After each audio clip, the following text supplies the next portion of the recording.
मी कधी शासकीय कार्यक्रमाला मंचावर कधी येत नसतो. मी माझी झाल्यामुळे मनाला वेदना नेहमी असतात आणि त्याच्यावर भाषा मी जास्त काही कधीच करत नाही. आणि जे निवडून आले त्यांना मी नेहमी शुभेच्छाच दिल्या आहे. पण मला वाटते ज्याही लोक निवडून आले आहे त्यांना एवढीच माझं बोलणार आहे की महिलांना बोलत असताना महिलांची मर्यादा आपण सुद्धा पाळली पाहिजे. जेव्हा केव्हाही तुम्ही बोलता तिची मर्यादा सगळ्यांनी पाळली पाहिजे. मी शुभेच्छा दिल्या याचा अर्थ ये नहीं कि नवनीत राणा शांत हो गई.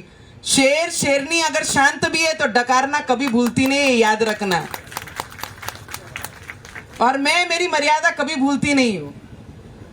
आणि मी महिला म्हणून महिलांचे संघर्ष महिलांचे संरक्षणासाठी या क्षेत्रामध्ये आहे आणि आमच्या जिल्ह्याचे कामासाठी या जिल्ह्यामध्ये मी आहे.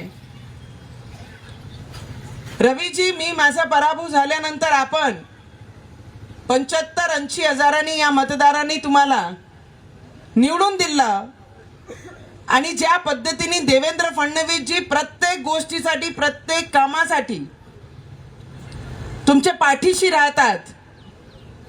देवेंद्र साहेब आमचे माझे दादा आहे, मी त्यांची लाडकी बहीणच आहे आणि खूप स्वाभिमानाने अभिमानाने सांगते. अरे जेव्हा राज्यसभेला ठोकर मारली, दुसऱ्यांच्या दारी मी कधी गेली नाही, तर विचार करा मी माझ्या विचारांची खूप पक्की आहे.